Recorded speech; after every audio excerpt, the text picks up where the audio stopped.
Salut les poissons, je vous retrouve pour votre tirage de janvier. J'espère que tout le monde va bien, que vous avez passé de très bonnes fêtes de fin d'année. Je ne vais pas perdre du temps, on va directement démarrer la guidance. J'ai sorti la coupe, mais dans votre coupe, une carte est venue dans le message. Donc vous aviez l'homme et le jeune homme. Donc avec l'homme et le jeune homme, on pouvait vous parler Alors il y a plusieurs solutions, soit vraiment vous parle de deux hommes qui sont dans votre entourage, ou vous pouvez aussi être un de ces deux hommes, donc il y a une forme de partenariat, de duo. Sinon, ça peut être simplement vous qui allez comme retrouver un état d'esprit plus jeune, une espèce de dynamisme, un renouveau. Et on va voir un peu plus en détail avec votre tirage ce qu'on a à vous dire. On vous parle de l'homme, du foyer, la souris et du contrat. En dos de deck, on a l'éléphant qui représente tout ce qui est bonheur, joie, plaisir. Donc on reste dans quelque chose de plutôt positif. On vous parle d'un homme en tout cas qui est bienveillant, qui prend soin des autres. C'est une personne en tout cas qui est très proche de vous, puisqu'avec le foyer, on peut vraiment être avec une personne qui vit dans la même maison que vous. On voit qu'ici, il y a un souci par rapport à une signature, par rapport à un contrat, un engagement. Ça peut être un souci... Ça peut être un document donc, qui peut être soit en lien avec le travail, avec la maison en elle-même, mais en tout cas, je ne sais pas pourquoi on me donne ce message, parce qu'on ne me donne pas forcément de finalité ou autre, donc je vais certainement compléter ce message, mais en tout cas, on parle d'un homme bien qui se fait du souci par rapport à un engagement qu'il a. Voilà un petit peu l'idée. Je regarde juste rapidement le dos de deck et on va compléter. Donc ouais, je vois toujours pas ce qu'est ce problème. Ça peut être un souci par rapport à un emprunt, un crédit, un truc comme ça aussi. Puisqu'on me parle ici de finances. On a pas mal d'argent ici. Donc ça peut être une petite somme qui va évoluer vers quelque chose de plus gros. Peut-être vous hésitez, vous stressez à vous engager dans un truc qui est censé vous rapporter, où on peut faire profit. Et si c'est le cas, en tout cas, profit il y aura. Il n'y a pas de stress à avoir, pas de souci quelque part à avoir là-dessus, puisqu'il y a une réussite qui vous est annoncée, qui va vraiment vous faire plaisir. Donc c'est peut-être ça un peu dans votre couple, quand on avait l'homme et le jeune homme, comme je vous disais, ça pouvait être l'idée de retrouver un côté un peu juvénile, de retourner dans un état d'esprit un petit peu plus jeune, peut-être pour pas trop réfléchir, parce que c'est vrai quand on grandit, très souvent on se fait beaucoup de stress en envisageant les choses. Par exemple, je sais pas, vous avez envie d'investir dans, je vous dis une connerie, en action, vous y pensez.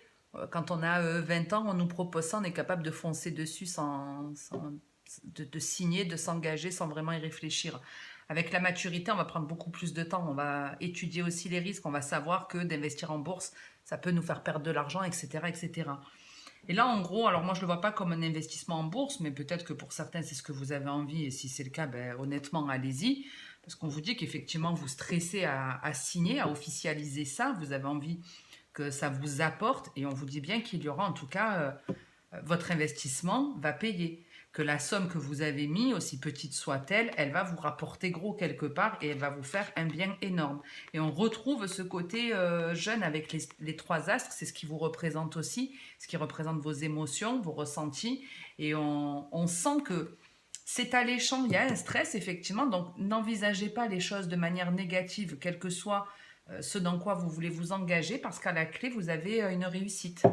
Et elle me paraît plus financière. Alors, je vais juste en mettre une sur le souci, mais bon, après, on est dans du général, donc quel que soit ce contrat, ça peut être un contrat de travail aussi, hein, où vous vous dites, ouais, mais la rémunération, vous voyez, on peut vous proposer un truc en indépendant. Vous dites, ouais, je ne vais pas forcément y gagner, il me faut investir dans un kit de départ. Et pourtant, on vous dit, même si vous stressez de signer, en signant, vous avez gain de cause, vous allez y gagner de l'argent. Ouais, c'est la peur de ne pas y arriver, la peur que ça apporte pas de satisfaction. Mais il y a un truc qui va vous arriver et on vous annonce un très très grand changement, un très grand bouleversement. Quelque chose qui doit changer pour que vous puissiez enfin avoir de la chance. Pour certains, il y a la peur d'être heureux, la peur du bonheur. Alors la peur du bonheur, ça paraît débile comme ça, mais ça existe. Je vous donne un exemple dans le relationnel. Beaucoup de personnes me disent: «Oh, je tombe toujours, sur le même, genre de profil. C'est des personnes avec qui je peux pas avoir quelque chose de stable et cetera».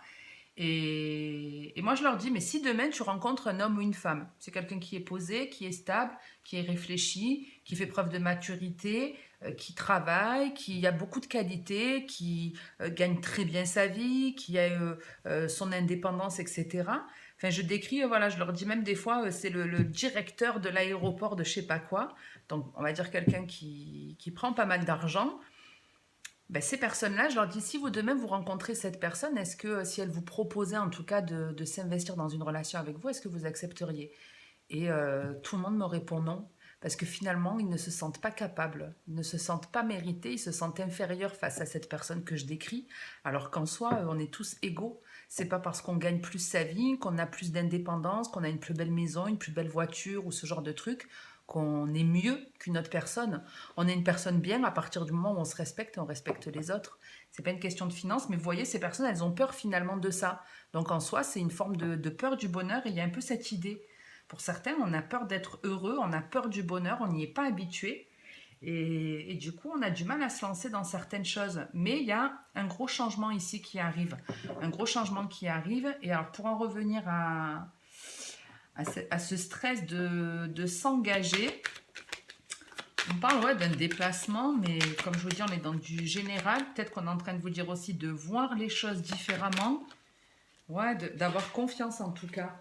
De vraiment de vous affirmer. Alors, de vous affirmer, ça peut être aussi, vous avez la possibilité de négocier quelque chose. Vous avez peut-être la possibilité de négocier si ce contrat ne vous convient pas forcément, pas entièrement en tout cas. Ouais. Bon, on a la femme et la pensée, donc ça reste positif, quel que soit en tout cas l'issue. En gros, arrêtez de penser de façon positive. Pensez que vous allez y arriver, que il faudra peut-être un peu de temps, mais les choses, elles se mettront en place et elles réussiront surtout. Elles réussiront de façon certaine. Ok. Allez, on va passer au sentimental.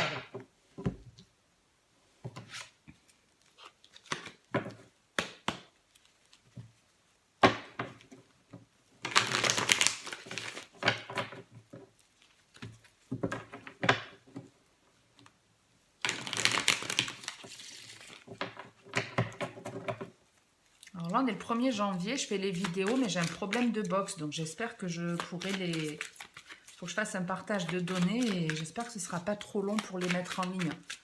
C'est pour ça que je fais au max pour pas qu'elle dure 2 heures aussi. Le retour de l'ex, c'est la relation karmique. Donc ici, il y a quelque chose qui va se reproduire, quelque chose que vous avez déjà vécu, soit une personne qui revient à nouveau dans votre vie, ou une personne qui revient dans votre vie, mais ce n'est pas la première fois que ça vous arrive. En tout cas, il y a un schéma répétitif ici qui doit changer. Ouais, il y a vraiment besoin de mettre un terme à certaines peurs que vous avez, certaines addictions.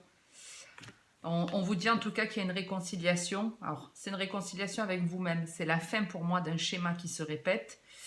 Parce que il y a des leçons qui ont été comprises et il y a moins d'attirance. En tout cas, ce qui vous attirait beaucoup, ce qui vous liait à cette personne, c'est des dépendances, des peurs, de l'attachement, mais pas forcément de l'amour. Donc, le retour de l'ex, c'est la relation karmique. On a le coup de foudre. La sagesse. Le message envoyé.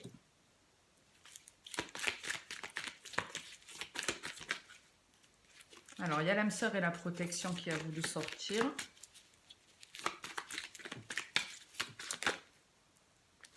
Il y en a 2 aussi. Ouais, décidément, elles sortent toutes par 2. En tout cas, il y a quelque chose qui vous empêche d'y aller. Il y a une personne qui vous recontacte et vous êtes bloqué. Il n'y a pas l'envie d'y aller.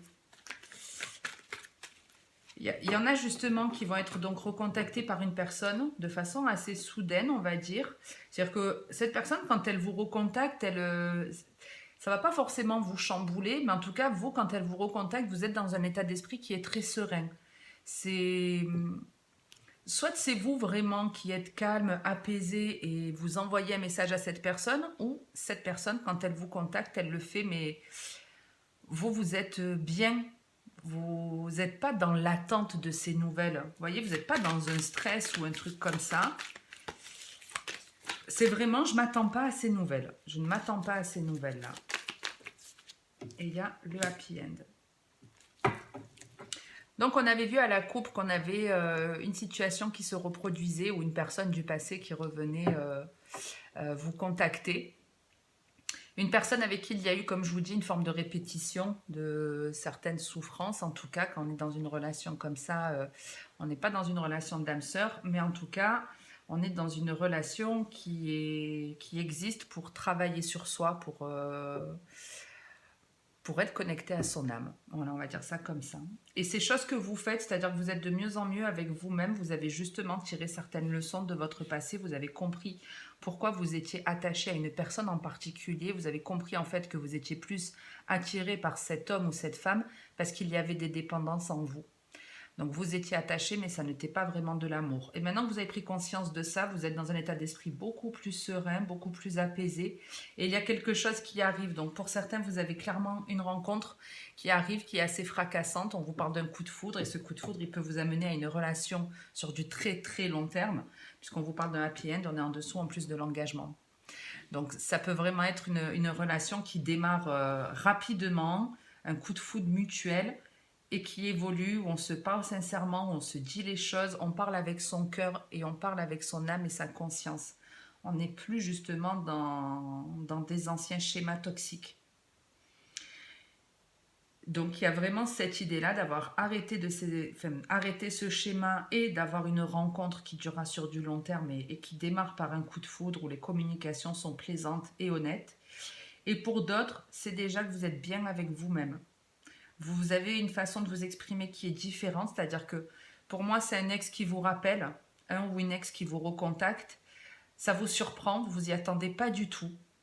Cette personne, elle a en fait le ciel qui lui est tombé sur la tête et elle reprend contact avec vous. Mais vous, quand elle vous rappelle, je ne vous dis pas que vous serez en tout cas bien dans votre vie, vous serez bien chez vous, mais de communiquer avec cette personne, ça peut vous ramener un petit peu de stress. Ça peut un petit peu vous stresser, mais quelle que soit l'issue, ce que vous déciderez, on vous dit en tout cas que ce sera fait pour du long terme, que vous acceptiez ou pas cette réconciliation, c'est quelque chose qui se fera sur du long terme. On a l'amour véritable, l'automne, l'union de couple et la crise, le burn-out. Donc on a effectivement une personne qui a été plus ou moins instable de façon répétitive. Très souvent, on a traversé comme ça des cycles. Ouais, on a traversé des cycles, je souris, je vous explique après les poissons. On a traversé des cycles à répétition où on ne savait plus trop où se diriger, on ne savait plus trop quoi faire dans une relation. Et on a décidé d'arrêter du jour au lendemain. Et c'est en arrêtant aussi que les choses ont commencé à changer et que vous avez compris ce qu'était réellement l'amour. Là où je souris, c'est qu'on retrouve ici 3 fois un 7. Donc on n'est vraiment pas loin du jackpot. Je dis ça puisque j'ai une de mes sœurs qui est poisson. Et on parlait justement du triple 7 hier et de sa signification. Et donc le triple 7 est à nouveau présent ici. Même s'il y a une petite coupure avec cette carte, ça veut dire que le jackpot va arriver. On a encore ce 2 fois le 7 ici. On les a ici, on les a là. Donc il y a de très belles choses qui sont prévues pour vous, même si ça peut vous ramener un peu de stress, ça peut à nouveau vous déstabiliser. Il peut y avoir pour certains effectivement le fait d'être plus aligné et d'avoir des nouvelles de cette personne ou que ce soit vous qui recontactiez cette personne. Vous pouvez par exemple être en couple et du jour au lendemain quitter la personne pour vous mettre en couple avec la nouvelle ou l'ex. Il y a un peu cette idée-là pour certains. Mais en tout cas, c'est le bon choix. C'est pour ça que je vous disais, quelle que soit la finalité, quel que soit le choix que vous allez faire, quelque part, ce sera le bon choix. Donc, je ne vais pas vous dire pour tous, vous vous réconciliez avec ou pas. Ça dépendra de chacun. C'est en ça aussi qu'il faut s'écouter, se faire confiance. Il faut écouter son cœur et pas ses peurs. Pour certains, vous allez vous dire... non, mais je préfère rester avec lui, c'est la sécurité, je sais ce que j'ai. Alors que l'autre, ça a souvent été chaotique, même si il a changé, elle a changé. Mais ça, vous ne pouvez pas savoir d'avance, vous voyez, ce serait écouter une peur, vous dire, j'ai plus de chance avec lui parce que l'autre, ça me fait peur, parce que l'autre, ça risque de se reproduire. c'est pas forcément la bonne solution. Si en tout cas vous sentez que cette personne a changé. Bref, j'en reste là pour aujourd'hui. J'espère que ça vous aura plu, parler ou aider. Si c'est le cas, n'hésitez pas à liker ou commenter la vidéo ou à vous abonner si ce n'est pas fait. Je vous retrouve un de ces quatre pour de nouvelles vidéos, février, mars, j'en sais rien encore. Je vous souhaite en tout cas de passer un très bon début d'année, une bonne journée ou une bonne soirée. Puis comme d'habitude, vous savez que le plus important dans votre vie, c'est de prendre soin de vous en priorité. Donc n'hésitez surtout pas à le faire. À bientôt les poissons.